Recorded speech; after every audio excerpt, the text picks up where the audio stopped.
Hi, it's Joel from Northern Beaches, PA Hire, and we're back again in a very sweaty Sydney. We're about to have a thunderstorm. It is humid. I am running with sweat. I'm finding it difficult to breathe. It's just like the air is just water here.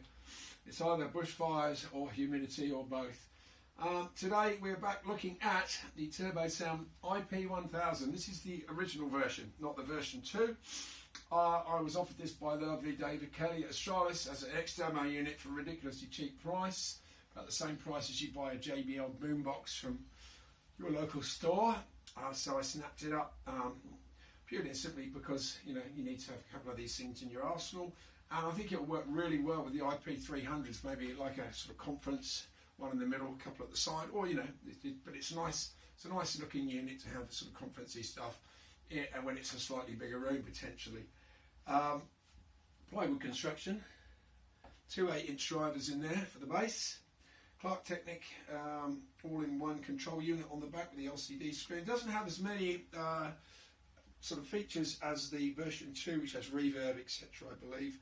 3-band EQ in there, different modes you can set. I always just kind of leave it flat and then adjust it externally with a mixer. Bluetooth, you can send link to it. You can use Turbo Controller. I've just plugged it into a phone, so let you guys have a quick listen to it. Very simple to use, slot straight on. It's 8 2.75 neodymium drives with a super tweeter at the top. And when I originally got this, I just demoed it and I thought it's not really me.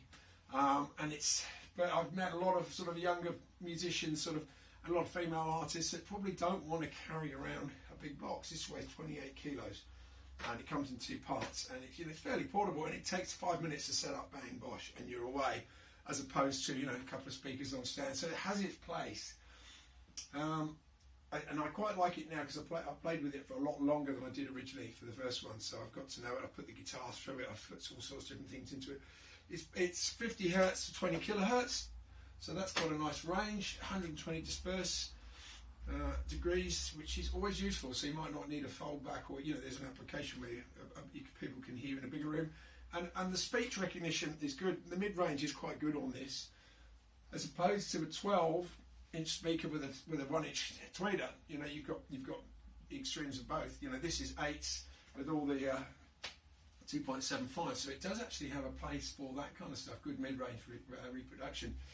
As I said, 24 kilos. It's a lift. So yeah, pretty handy in that environment when you've got a small space. They say 1,000 watts, 122 SPL. So it's okay. It's up there, but for the price, I think you could get a good deal on this. I was surprised how cheap I got it, but I think it's the older version. I don't think you can update the firmware. There's much more going on the version 2, I believe. So let's have a quick listen. I don't normally do listen because I find playing music, MP3s from Spotify, after recording it to a phone, it never works. But here we go. What we said. Oh, there we go. Volume's on, parity. There you go. You can hear a little bit of bass there. Nice clear mid-range here. Fine. Give it a bit of beat. Get along vacancy. I need you, and you need me. Staring from the cover of a magazine. Okay.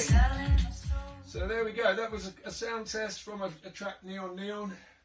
Great from Super Furry Animals. Again, it's hard to hear through the phone. A lot of people complain that they can't hear me, but I just do this in a hurry. I'm not really worried too much about it. So when you switch it off at the back, obviously IEC in, then without damaging the roof, you're away. You can get bags of these. You can get little rubbers that go on here to stop you damaging the ports. Obviously, if you damage this area on either, if you damage the pins, you obviously have to replace that because they are quite exposed. So there's little rubbers you can buy on eBay, I've seen, that will stop that penetration there. And obviously a cap that goes on there at the other end for transport. Bags, etc. you can get. Just have to be a bit careful. But that's all you do. And you're in business. So, 10-year warranty again. Turbosound have a great warranty. I'm always backing that. I've sold a lot of Turbosound stuff now and people like the warranty. And I very rarely get any trouble with the Turbosound gear. I had one speaker, I think, in probably 6 years go wrong, and it was probably 6 years old, straight back fixed. So great warranty with Turbosound. Obviously they're owned by Behringer Music Corp, but they've got they've got the big brands under the roof. They know what they're doing. The failure rate is very low, so I recommend this stuff. I don't know about the Bose, I don't know about the other systems because I haven't used them. I should imagine they're similar. The more you pay, the more you get. But if you can get one of these on special or an ex-demo or second hand, someone's upgraded to the newer version or whatever, I highly recommend it.